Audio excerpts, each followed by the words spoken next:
దేవునికి స్తోత్రం కలుగుగాక. ఈ సమయమందు మనము జీవము కలిగిన దేవుని వాక్యాన్ని వినబోతూ ఉన్నాం. ఆ సర్వశక్తుల దేవాది దేవుడు మన దివ్యమైనటువంటి స్వరాన్ని మనకు వినిపించబోతూ ఉన్నాడు. మరి మొట్టమొదటిగా మన మధ్య ఎలిసమ్ గారు ఉన్నారు. She will come forward and share a few words from God's word.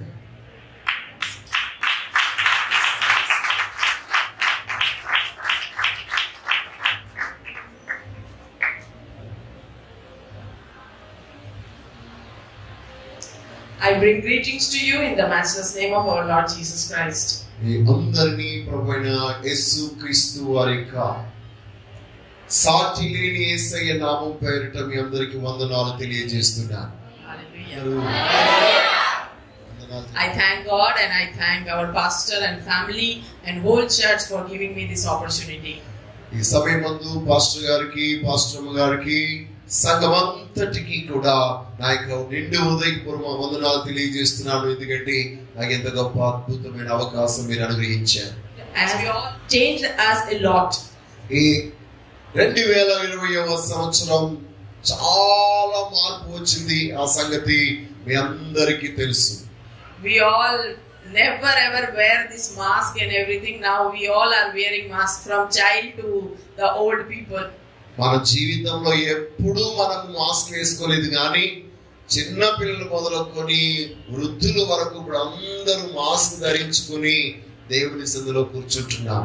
Before we never ever thought in our heart that the church will be closed. We never ever in our wildest imagination ever thought that church will be closed, school will be closed, but 2020 has shown us everything about that. అయితే మన జీవితంలో మన ఊహలోనైనా ఎప్పుడు ఆలోచన రాలేదు మనము సంఘాలు మూతపడతాయని, schools మూతపడతాయని, అన్ని మరి క్లోజ్ డౌన్ అవుతాయని ఎప్పుడు కూడా మనం ఎవరము ఊహించుకోలేదు. But this corona season taught us one thing. అయితే ఈ కరోనా కాలంలో ఒక విషయం మనకి బోధించబడింది. Whatever technology we made, ఏ సాంకేతిక సాధనాలు మనం తయారు చేసుకున్నాము, how much we develop in science in every field of in this world, ఈ లోకంలో ఉన్న పరిజ్ఞానంలోను సాంకేతికంగాను ఎంతగా మనము అభివృద్ధి చెంది అభివృద్ధి పదంలో నడుస్తూ ఉన్నామో, if God wants us to sit in our home, He will send only one single small virus which we can't even see from our eyes, and we all afraid and are sitting in our home. ఆ సర్వాధికారి దేవుడు అంత సాంకేతికంగా అభివృద్ధి చెంది ఉన్నతమైన కార్యాలు చేసే మానవులుగా మనం ఉన్నప్పటికీ మన కంటికి కనబడని ఆ సూక్ష్మ సంబంధమైన వైరస్ అయినా పంపించి అందరిని ఇంట్లో కూర్చోబెట్టించేశాడు దేవుడు. Hallelujah. The whole world is afraid of that virus, but it's a blessing for our church as we sitting in the home learn more to pray, more to read Bible, and more to be in the presence of the God. ఆ సర్వాధికారి దేవాది దేవుడు అందరినీ కూర్చోబెట్టిన ఆ దేవుడు మనందరికీ గొప్ప మేలు చేశాడు. అదేంటంటే మనందరూ మన ఇంటి దగ్గర కూర్చుని, సొంత స్థలంలో కూర్చుని, చర్చిలో కూర్చుని ప్రార్థించే భాగ్యాన్ని దేవుడు మనకి ఇచ్చాడు. So don't ever think that corona is a curse for you, it's a blessing for you. కాబట్టి కరోనా వచ్చింది కాబట్టి శాపమని భావించుకోకండి, నిజముగా అది మనకి ఆశీర్వాదం. Actually, before 2020, we all are busy. We also busy in school, busy in this meeting, busy in that meeting. We don't have time to pray. We don't have time to read the Bible. But 2020 taught us that what is the real thing God wants from us. 2020కు ముందు మనమందరము ప్రార్థన చాలా తీరికలేదండి pastor గారు. అంతేకాదు Bible చదవడానికి ఖాళీ లేదు, ప్రార్థన చేయడానికి ఖాళీ లేదు, ప్రార్థించడానికి దేవుని సన్నిధికి రావడానికి ఖాళీ లేదని చెప్పేటువంటి అందరికి దేవుడు ఖాళీగా కూర్చోబెట్టి గొప్ప ఆలోచన నేర్పించాడు మనకి. But this corona season taught us one more thing, that end is very near. ఈ కరోనా కాలం మరొక విషయాన్ని మనకి బోధిస్తున్నది ఏంటంటే అంతము సమీపముగా ఉన్నది. The end is very near, and what the Bible taught us about end, if you just open with me 1 Peter chapter 4 verse 7 to 11. అంతము సమీపంగా ఉందని పరిశుద్ధ గ్రంథము తెలియజేస్తున్నటువంటి విషయాన్ని నాతో పాటు మీరందరూ పరిశుద్ధ గ్రంథాన్ని తెరచి పేతురు రాసిన రెండవ పత్రిక, Peter chapter 4 పేతురు రాసిన మొదటి పత్రిక 4వ అధ్యాయం from 7 to 11. 7వ వచనము నుండి 11వ వచనం వరకు. Just stop. So in 7 it's written, end of all things is at hand. ఈ యొక్క 7వ వచనములో ఈ విధంగా ఉంది, అయితే అన్నిటి అంతము సమీపమై ఉన్నది. Peter is telling us if end is near, what we have to do in this end time. పేతురు గారు మనందరికి చెప్తున్నటువంటి మాట ఏంటంటే, అంతము సమీపంగా ఉంటే మనం ఏం చేయాలి? It is written in this translation, therefore be serious. ఈ యొక్క వాక్యం, ఈ యొక్క తర్జుమాలో చెప్పబడినటువంటి మాట ఏంటంటే, మీరందరూ చాలా తీవ్రముగా ఉండాలి. So if end is near, if Corona is telling us that end is near, God is telling us to be serious. కాబట్టి కరోనా మనకి అంతము సమీపంగా ఉందని మనకి తెలియజేస్తుంటే, దేవుడు మనకేం చెప్తున్నాడంటే, మీరు చాలా తీవ్రత కలిగిన వారై చాలా మరి జాగ్రత్తగా ఉండాలి అని తెలియజేస్తున్నాడు. In one of English translation that is amplified, it's written be self-controlled. అంతేకాకుండా యాంప్లిఫైడ్ బైబిల్లో చూసినట్లయితే స్వస్థ బుద్ధి కలిగి ఉండుడి, లేక ఆశా నిగ్రహము కలిగి ఉండుడి అంటే. Be self-controlled for what? To pray. మీరు ప్రార్థన చేయుటకు మెలకువగా ఉండు నిమిత్తము స్వస్థ బుద్ధి కలిగి ఉండుడి అంటున్నాడు. My dear friends, if end is near, it's not a time now to play and waste your time. It's time to be serious and self-controlled to pray. కాబట్టి ప్రియ స్నేహితులారా, అంత్యము సమీపంగా ఉంటే ఇది ఆడుకోవడానికి సమయము కాదు. మనమందరము స్వస్థ బుద్ధి కలిగి ఆత్మయందు తీవ్రత గలవారమై మెలకువగా ఉండి ప్రార్థించే సమయం. దేవునికి స్తోత్రం. Hallelujah. I don't know about your prayer life. మీ జీవన విధానం గురించి నాకేమీ తెలియదు. Whatever is your prayer life, మీ ప్రార్థనా జీవితం ఏమైనప్పటికీ God is telling from today, increase your prayer life. ఈ రోజు నుంచి నీ ప్రార్థనా జీవితమును అభివృద్ధి పరచుకోమని దేవుడు తెలియజేస్తున్నాడు. Whatever is there, if you are satisfied with that thing, it is not from God. మీ జీవితంలో ఏమేం కలిగి ఉన్నారో దాంతోనే మీరు సంతృప్తి చెందేవారిగా ఉంటే అది దేవుని యొద్ద నుంచి వచ్చింది కాదు. Because God is always telling, grow in me, grow in spiritual things. We have to grow. We will never attain perfection until and unless God will come. ఎందుకనగా మనము దేవుడు చెప్తున్న మాటను గ్రహించాలి. దేవుడు ఏమంటున్నాడంటే అభివృద్ధి చెందుడి, వృద్ధి పొందుడి అంటున్నాడు కదా. ఆ వృద్ధి పొందుడి అనేది ప్రభువు రాకడ వచ్చేంత వరకు కొనసాగించబడేటువంటి కార్యం. ఆయన వస్తేనే తప్ప మనం పరిపూర్ణం కాలేం. So now when you know that end is near, whatever your prayer life pre-corona, it will be more now. కాబట్టి మీరు కరోనాకు ముందుగా ఏ ప్రార్థన జీవితం కలిగి ఉన్నారో అది సరిపోదు. ఈ సమయంలో మరింత అధికమైన ప్రార్థనా జీవితాన్ని కలిగి ఉండాలి. Because God has caused us to think and to be more in the presence of the Lord. ఎందుకనగా మనం ఎల్లప్పుడూ కూడా దేవుని యొక్క సముఖంలో అధికముగా ఆయనకి సమీపంగా ఉండాలని దేవుడు కోరుకుంటున్నాడు. And 8th it's written, beside prayer you have to love, you have to be fervent in love for one another. అంతేకాదు ఇక్కడ అంటున్నాడు మెలకువగా ఉండి ప్రార్థన చేయండి. అంతేకాకుండా ఒకరి ఎడల ఒకరు మిక్కటమైన ప్రేమ కలిగి ఉండుడి అంటున్నాడు. Last Sunday I was preaching in our Vizag church. గత ఆదివారం నాడు వైజాగ్ లో ఉన్నటువంటి మెయిన్ చర్చ్ లో నేను వాక్యం బోధించాను. And then there I am telling that it's the Bible is with everyone. Bible ప్రతి ఒక్కరితో కూడా ఉంది. But you know that many Christian peoples are also infected by corona and dying by corona. చాలా మంది క్రైస్తవులు కూడా కరోనా చేత ప్రభావితం చేయబడి ఆ యొక్క ఇన్ఫెక్షన్ ద్వారా చనిపోయిన వాళ్ళు కూడా ఉన్నారు. But there is one word in the Bible which is written in Psalms 91. అయితే పరిశుద్ధ గ్రంథంలో 91వ కీర్తనలో చెప్పబడిన ఒక మాట ఉంది. In Psalms 91:7, if anybody will read to me. 91వ కీర్తన 7వ శరణం.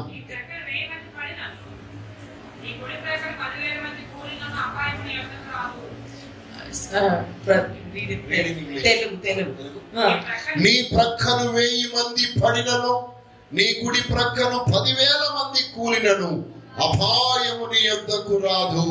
What is that sentence means? ఆ యొక్క వాక్యం యొక్క భావం ఏంటి? 1,000 will fall in this side, 1,000 will fall in that side. But if you read 6, it's written about pestilence. Pestilence means this type of corona pandemic. This will never reach near to you. ఇక్కడ దేవుని వాక్యం ఏం చెప్తుందనగా, నీ కుడి ప్రక్కన 1000 మంది కూలినను, ఎడమ ప్రక్క 10,000 మంది కూలినను. అపాయం. అపాయం అంటే ఏంటి? ఎంతమంది చనిపోయినా ఏ కీడు నీ యొద్దకు రాదు అని దేవుని వాక్యం తెలియజేస్తుంది. దేవునికి స్తోత్రం కలుగుగాక.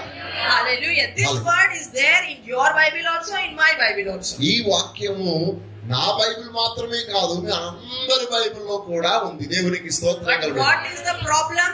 Somebody believes in that, somebody didn't believe in that. ఇక సమస్య ఎక్కడ ఉందంటే, కొంతమంది ఈ వాక్యము నమ్ముచున్నారు, మరి కొంతమంది ఈ వాక్యాన్ని నమ్మట్లేదు. I want you to believe in the Bible literally. Whatever it is saying and it is the truth, and you have to believe like that. కాబట్టి ఈ రోజు మీతో చెప్తున్నటువంటి మాట ఏమనగా, జీవము కలిగిన దేవుని వాక్యములో ఏదైతే వ్రాయబడిందో ఆ వ్రాయబడినటువంటి ఆ మాటలన్నీ అక్షర సత్యముగా మనం నమ్మవలసిన వారమై ఉన్నాం. దేవునికి స్తోత్రం. Hallelujah. Hallelujah. How child will believe? My second son, his name is Elvin.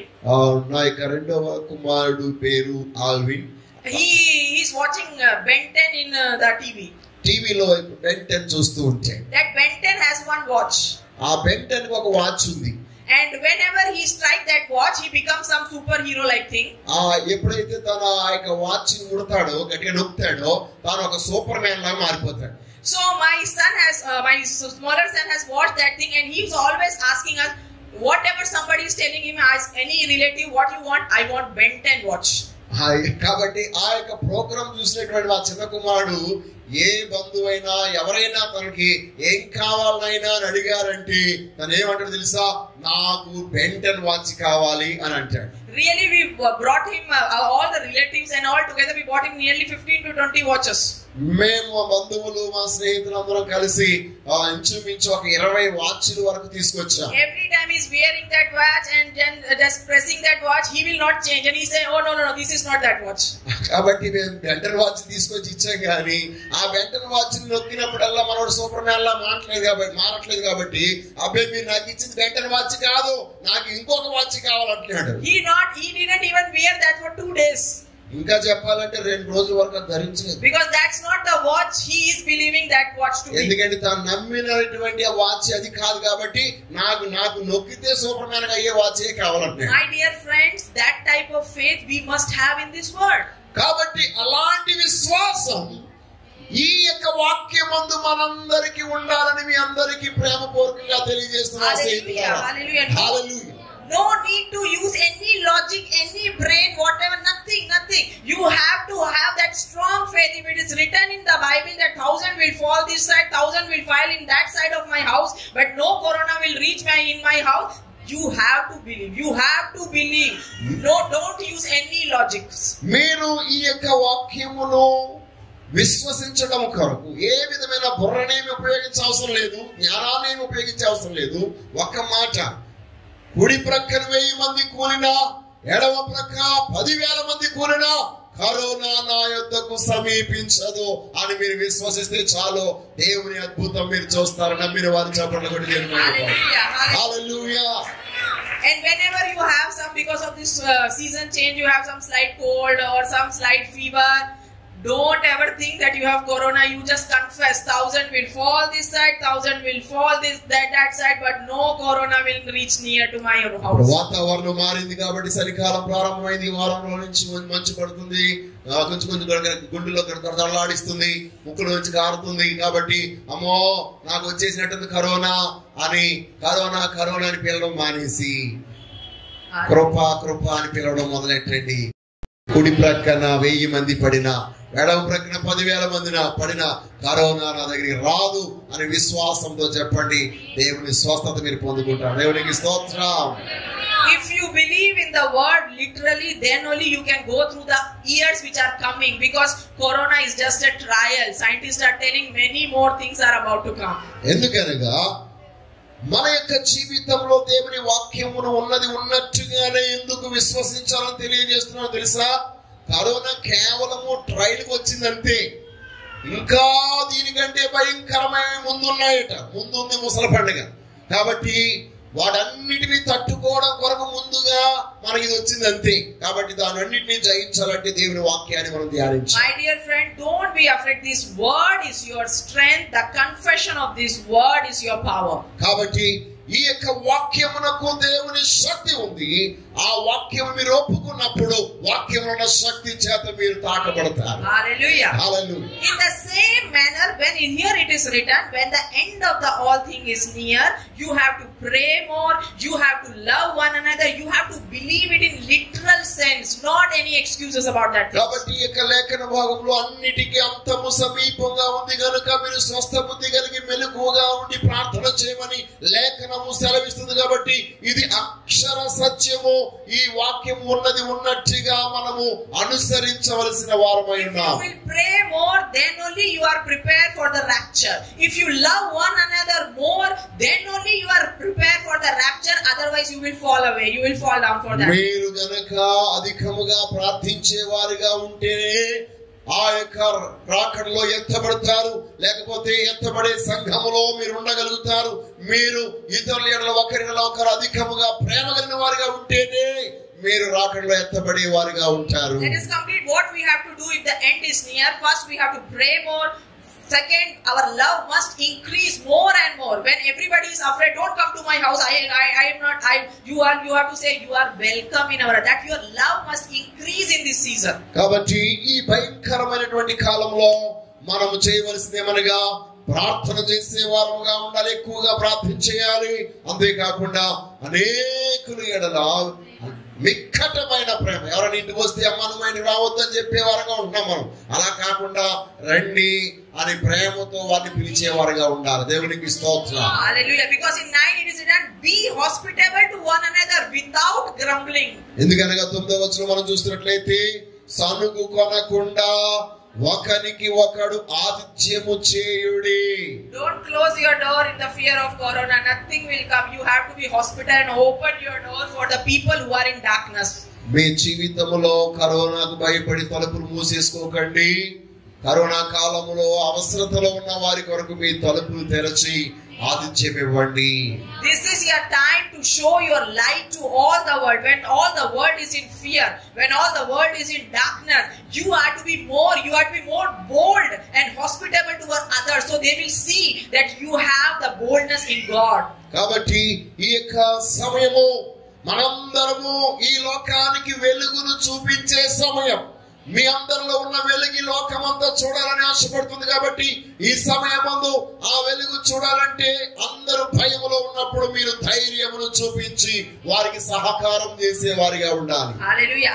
Hallelujah. I am not saying gather many people in your house and do party. I am not saying like that. But if somebody is in need for prayer, somebody is need for your counseling, somebody wants some soothing word from you, just open it and give it in the name of Jesus to glorify Jesus. నేను మీరందరినీ ఈ corona టైంలో అందరినీ రోజు పిలిచి పండగలు చేసుకోండి, పార్టీలు ఇచ్చుకోండి అని చెప్పట్లేదు. నేను ఈ కరోనా కాలమందు ఎవరు అవసరతలో ఉన్నారో, ఎవరు కష్టంలో ఉన్నారో వారికి సహాయం చేయడానికి మీ తలుపు తెరవండి, మీ చేతిని అందించండి అని నేను చెప్తున్నాను. God has given us brain. We have to use it wisely. That's one thing. But if anything which glorify God, we must do without fear. కాబట్టి దేవుడు మనందరికీ జ్ఞానం ఇచ్చాడు. ఆ జ్ఞానం ఇచ్చినాడు గనుక ఏ మాత్రము భయపడకుండా దేవుని యొక్క కృప ద్వారా మనము ఈ యొక్క కార్యములు చేయబద్ధులమై ఉన్నాము. Hallelujah. Hallelujah. In 10 it's written, as each one has received a gift, minister it to one another as good stewards of the manifold grace of God. అంత మాత్రమే కాకుండా క్రింద 10వ వచనం మనం చూసినట్లయితే దేవుని నానా విధమైన కృప విషయమై మంచి గృహ నిర్వాహకులై ఉండి ఒక్కొక్కడు కృపావరము పొందిన కొలది ఒకనికొకడు ఉపచారము చేయుడి. My dear friends, whoever is sitting here, those who are sitting here and listening to my voice, everyone has received some gift to minister. ప్రియ సహోదరి, ప్రియ సహోదరులారా, స్నేహితులారా, ఇక్కడ కూర్చున్నటువంటి మీరందరూ ఎవరో ఒకరు ఏదో ఒక కృపావరాన్ని పొందుకున్నారు. అందరూ ఒకే కృపావరాన్ని పొందుకోరు, కానీ ఒక్కొక్కరు ఒక్కొక్క రకమైన కృపావరాన్ని పొందుకుని ఉన్నారు. Never ever think in your heart that you don't have any gifts. మీరు మీ యొక్క హృదయంలో, మీ ఆలోచనలో ఎప్పుడు కూడా నాకు ఏ వరము లేదు అని అనుకోకండి. You have gifts inside you. Somebody have gifts to counsel people, somebody have gift to encourage people, somebody have gift here to work for the church, somebody have gift to play music, somebody have gift to sing. Everyone have their own unique gift God has given to everyone. ప్రతి ఒక్కరికి దేవుడు ఒక ప్రత్యేకమైనటువంటి వరమునిచ్చాడు. కొంతమంది ఈ యొక్క మందిరానికి clean చేసేటువంటి వరాన్ని ఇస్తాడు, కొంతమందికి పాటలు పాడే వరం ఇచ్చాడు, కొంతమందికి మ్యూజిక్ వాయించే వరం ఇచ్చాడు, కొంతమందికి ఈ యొక్క పనులన్నీ చేయగలిగే వరం ఇచ్చాడు. ప్రతి ఒక్కరికి ఈ విధముగా నానా విధమైనటువంటి ఏదో ఒక వరాన్ని దేవుడు అనుగ్రహించాడు. Those who are sitting here, you know everybody, everyone have a gift to minister to God. కాబట్టి ప్రియ స్నేహితులారా, ఇక్కడ ఉన్నటువంటి ప్రతి ఒక్కరికి ఏదో ఒక వరమును దేవుడు ఇచ్చి ఉన్నాడు. అది దేవుని పని విషయమే మీరు ఉపయోగించాలి. And you know that is not your own, that you are a steward for that gift. మీరు ఆ యొక్క గృహాన్ని మీరు కలిగి ఉండి మీ సొంతంగా ఉండడం కొరకు కాదు, ఆ వరము చేత మీరు గృహ నిర్వాహకత్వాన్ని చేయాలి. For example, if you sing well, మీరు బాగా పాడతారు అనుకోండి, you are not a good singer. మీరు మంచి పాటగాలేమి కాదు. God has made you a steward to worship God through your voice. దేవుడు నీకు ఇవ్వబడిన స్వరముతో దేవుని ఆరాధించుటకు నిన్ను గృహ నిర్వాహకుడిగా చేశాడు. So in Bible in 11 it is written, there are some example, if anyone speak, let him speak as the oracle of God. If somebody has the talent to speak, let them preach like they are speaking, receiving from God. If somebody have to minister, let him do as it has an ability, with the ability that God supplies. What? For everything. What? So that in all things God may be glorified through Jesus Christ. ఈ యొక్క 11వ వచనంలో మనం చూస్తున్నప్పుడు, ఒకడు బోధించిన ఎడల దైవోక్తులను బోధించినట్టు బోధింపవలెను, ఒకడు ఉపచారము చేసిన ఎడల దేవుడు అనుగ్రహించు సామర్థ్యమునంది చేయవలెను. ఇందువలన దేవుడు అన్నిటిలోనూ యేసుక్రీస్తు ద్వారా మహిమ పరచబడును. యుగ యుగములు మహిమయు ప్రభావమును ఆయనకుండును గాక. So what is the summary of everything? You have to do everything that may glorify God through Jesus Christ. ఈ యొక్క వాక్యం అంతటిని మనం పరిశీలించినప్పుడు మనకు తెలిసిన విషయం ఏంటంటే, మనం ఏమి చేసినా మనం చేసే ప్రతి కార్యము ద్వారా దేవుని నామం మహిమ పరచబడాలి. ఆమేన్. My dear friend, because this is the end days. ప్రియ స్నేహితులారా, ఇది అంత్యకాలము. When you pray, your prayer will glorify the God. మీరు ప్రార్థించినప్పుడు మీ ప్రార్థన దేవుని మహిమ పరిచినట్లుగా ఉండాలి. When you love one another, your love will glorify God. When you be hospitable, your hospitality will glorify God. When you use your gifts, the gifts will glorify the God. కాబట్టి మీరు ఆతిథ్యం ఇచ్చినప్పుడు దేవుని నామాన్ని మహిమపరుస్తున్నారు, ప్రార్థించినప్పుడు దేవుని నామాన్ని మహిమపరుస్తున్నారు. అలాగే మీకు ఇవ్వబడినటువంటి వరాలను మీరు ఉపయోగిస్తున్నప్పుడు దేవుని నామాన్ని మహిమపరుస్తున్నారు. మీరు ఒకరినొకరు ప్రేమిస్తున్నప్పుడు దేవుని నామాన్ని మహిమపరుస్తున్నారు. దేవునికి స్తోత్రం. Hallelujah. Let your life shine for Jesus in this darkest hour. కాబట్టి ఈ భయంకరమైన అంధకారపు ఘడియలలో మీ యొక్క క్రియల ద్వారా వెలుగును ప్రకాశింపజేసి దేవుని మహిమను కనపరుతురుగాక. Hallelujah. My dear friends, God is coming very soon to take away his church. ప్రియ స్నేహితులారా, తన సంఘమును తీసుకువెళ్ళుట కొరకై దేవుడు చాలా వేగముగా రానయ్యున్నాడు. And in this end time, if you will not live like what the Bible is saying, maybe it's very hard for you to go in the first flight. ప్రియమైన వాళ్ళరా, మీ యొక్క జీవితంలో ఈ వాక్యము చెప్పిన ప్రకారముగా మీరు గనక నడవలేకపోతే మీరు మొదటి పిలుపులో వెళ్ళలేరు. Be prepared for the rapture. కాబట్టి మొదట ఎత్తబడే సంఘములో మనందరం ఎత్తబడు నిమిత్తము సిద్ధపాటు కలిగిన వారమై ఉందాం. Just increase in these qualities which is written in the Bible, your Bible also, my Bible also. మీ బైబిల్లో నా బైబిల్లో రాయబడినటువంటి ఈ గుణ లక్షణాలన్నిటిని మనము కలిగి జీవిద్దాం, అభివృద్ధి పరుచుకుందాం. Because if it is written in the Bible, it is 101% truth and we have to follow that. బైబిల్లో ఇవి రాయబడ్డాయంటే అది 101% అది నిశ్చయం, నిజం. కాబట్టి దాన్ని మనం పాటించబద్దులమై ఉన్నాం. May God bless you with this hearing of the word. May you continue in prayer, love, hospitality and using your gift for the glory of the God. కాబట్టి ఈ సమయంలో మీరు విన్న ఈ వాక్యము మన వినికిడిలో ఫలించి మిమ్మల్ని దీవించి ఆశీర్వదించి మీరు కూడా అట్టి ప్రకారముగా ప్రార్థనను, ప్రేమను, అలాగే ఆతిథ్యమునిచ్చే వారుగా మీ వరాలను అందరికి పంచేవారుగా మీరు ఉందురు గాక. Hallelujah. Praise the Lord and హల్లెలూయా. అందరూ గట్టిగా